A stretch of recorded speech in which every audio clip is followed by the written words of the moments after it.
Hello and welcome, all in one and all, to an immediate reaction to what we just saw at UFC 317, Topuria versus Charles Oliveira. This is Rob from Water Cooler Sports. I'm about to crash out, dude. I'm not going to lie. I want this channel to be more professional. I really do. That's what I want for this channel. But damn it, bro. I have to record this and just get my raw emotions out. Damn it. We knew it was going to happen. We knew it was going to happen. We knew it. And if you legitimately thought, I'm just going to get right into the main event. If you legitimately thought that Charles Oliveira was going to beat Ilia Topuria, you were silly and you don't know the fight game. But we all had hope. And in the end, it didn't matter. In the end, sometimes like Thanos, it's just inevitable. And Ilia Topuria is your new lightweight champion of the world. Damn, dude. Damn. I don't even know what else I want to say on this recording. I just wanted to get it out there. Alright, I'm going to try and record a more professional one. Surprise, it's me again, Rob from Water Cooler Sports. Alright, I cracked open a beer, and now we'll do a deep dive into this card, man. Because all in all, it was a good card. Like, top to bottom, pretty solid fights all the way around. The prelim fights were fun. If you want to watch some really good ones, Gregory Rodriguez versus Jack Hermansson was great. Gregory Rodriguez looked fantastic in that fight. Definitely a threat at 185, as he has been for a long time. But, you know, it's definitely coming up and really showing that he's here at the middleweight division and he's here to stay. And so that's really fun. What were some other good prelim fights? Let me pull up the card. I'm doing this all raw. Like I mentioned off the rip, I just want to get my immediate reactions out there, do a quick little recap. And in the future, hopefully these will be planned a bit better. But for now, we're just running right into it. Jacoby Smith, Nico Price, great showing for Jacoby Smith. He was minus 2,500 favorite, the biggest favorite in UFC history. So, you know, it was pretty. Yeah, I would have been shocked had he lost, especially to Nico Price. No dig on Nico, but you know how Nico can be. Tracy Cortez looked great. Jose Delgado looked incredible. Very fast finish, 26 seconds into the first round. Yeah, all right. Now we'll go ahead and get just right into the main card. The meat and potatoes of the whole evening. Peyton Talbot versus Felipe Lima was a good fight. Each guy definitely had their moments. There was a lot of good groundwork. Peyton Talbot did end up coming out on top, though, after a decision. You know, it was a solid fight. I actually was busy when it was on, so I'm not able to go that deep into it or comment too much on it. I'll have to go back and watch, but you know, Peyton Talbot continues to still be a prospect.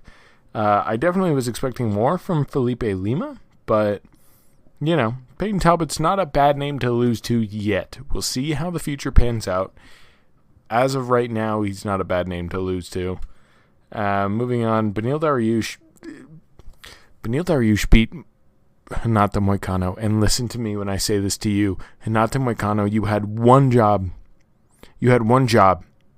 I needed you to get over 0.5 takedowns on the fight, and I would have won my parlay. All right? Moicano wants money. Guess what? Water Cooler Sports Rob Devins wants money. All right? And because you didn't score a takedown, I don't get $85 on my $10 bet. And that's your fault, and you have to live with that. All right? So I just want you to be aware that Moicano, I'm a big fan, but that made me upset. All right? I still love you. But yeah, this was a solid scrap. Beneil Dariush continues to be a gatekeeper, which is fine. And Renato Moicano went from challenging Islam for the belt, which albeit wasn't really deserved, it just sort of happened that way, to probably now, if he isn't already out of the top 10, 11, is definitely out of it. I wouldn't be shocked if he's unranked. He probably won't go unranked, but he's definitely, 15, 14, 13 in that range. Moicano's great. I'm a big fan, like I mentioned previously, but yeah, I just don't think he's ever going to be that top echelon of either division. ever, and that's featherweight or lightweight. I just don't think he can do it. He just doesn't have the skill set when it matters, and that sort of makes me sad because I do like Moicano. Moving on to the third bout of the evening, we've got Joshua Van versus Brandon Royval. Fight of the year. Fight of the year. Banger between two absolute dogs. All right, Joshua Van, Brandon Royval both went out there, put it all on the line, slugged it out, and at the end of the third round, Joshua Van, he didn't knock out Brandon Royval. Didn't knock him out. But with like 6 seconds left, knocked him down and really hurt him to where if there was 10 seconds left, probably could have gotten the stoppage. But 6 seconds left, Brandon Royval was saved by the buzzer, and your new number one in the weight class probably, and new number one contender for the flyweight championship is Joshua Van. Who would have guessed? A man who was unranked 4 weeks ago, or if he was ranked, I don't even think he was ranked because he's 12 during this fight, and he just won. So he may have been unranked 3-4 weeks ago. And here he is, dude, balling out of control. Going on sort of a Steve Erceg type run, which sort of concerns me. And it concerns me because of Pantoja's legacy. You know, how is the fight against Erceg going to be remembered? And Joshua Van, who's all of a sudden skyrocketing up flyweight, how is this fight going to be remembered in the long run? That worries me a little bit, but that's something we can address when we get there. Speaking of which, Alejandro Pantoja and Kai Kara France.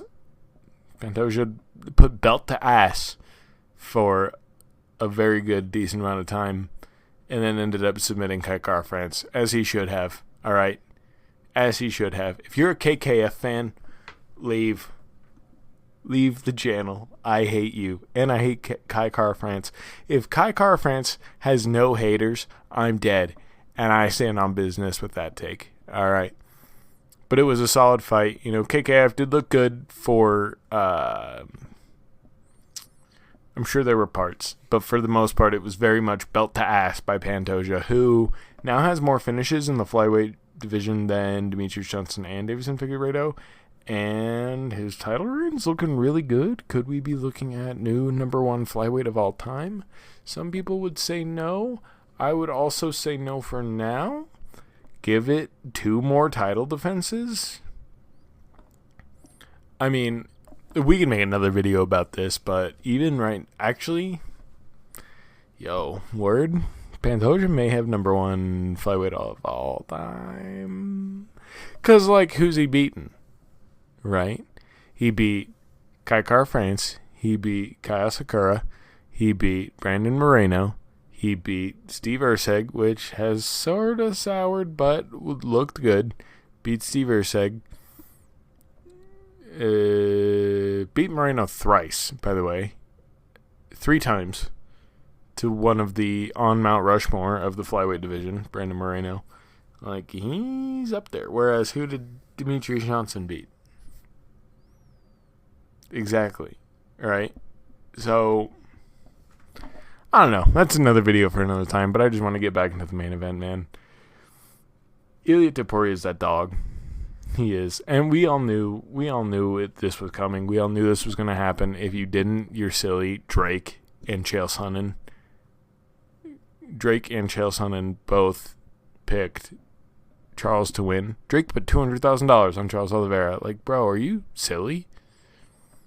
Because it was if you've watched Charles fight in the last, I don't know, when was the Gaethje fight? 3 years ago? 2022? Or was it 2023? I think it was 2022. Or am I tripping? I am tripping. It was 2023. So every Charles fight for the last 2 years has been scary for Charles's chin. You watch it and you go, I'm worried about your chin, Charles. And this fight showed exactly why. When you get someone with just enough power, it's not close. And to be fair, up until the knockout, Charles was looking good. He held himself on the ground. He got cut really bad on the right eye. And I don't know where from. I don't know if it was a clash of heads. I don't think we ever discovered it. Because before the round was over, Charles was very unconscious. Very, very, very dreadfully unconscious. So unconscious, it made the back of my throat itch, an itch that could only be scratched with a 9mm. That's how unconscious Charles Oliveira was made. But, that's a fight game. Can't always do it. The champ has a name. Unfortunately, it's no longer Charles Oliveira. That's the other thing. Like, for the longest time, for the last 3.5 years, 2.5 years, since Charles lost the belt to Islam, and we've always been able to say, give him the rematch. Give him the rematch. It was an off night. It was whatever. Give him the rematch. Give Charles the belt fight. The champ has a name. It's Charles Oliveira. No. Like, now we know that the champ has a name, and it's El Matador. It is Ilia Topuria, and there is nobody. My brother says nobody can save us but Islam Makhachev, and I disagree. I think that nobody needs to save us, because I am upset that Charles lost, but I'm still happy Ilia won, and I don't think anyone's taking that belt off that guy. I think if Islam comes back down, I think Topuria wins. I'm going to be honest. We are in the midst, and I know generational gets said a lot, but we are seriously in the midst of a generational talent. Like, it's absolutely insane what this man has done. Volk Holloway, Charles is a legendary 3 fights, and it's just going to get crazier. So, yeah, man, that's my raw thoughts.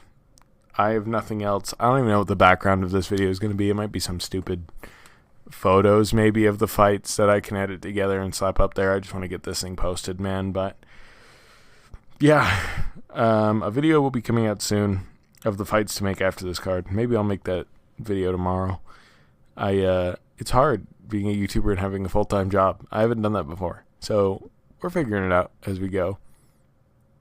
But this has been Rob from Water Cooler Sports. Thanks for tuning in. Thanks for listening to me ramble. Thanks for leaving a comment down below and letting me know what you thought of the card. And thanks for liking and subscribing. If you didn't do any of that, that's fine too. I just love you for who you are. All right, I've got to get out of here. It's midnight. I've got to go to bed. Yeah, Rob with Water Cooler Sports. I'll see you later.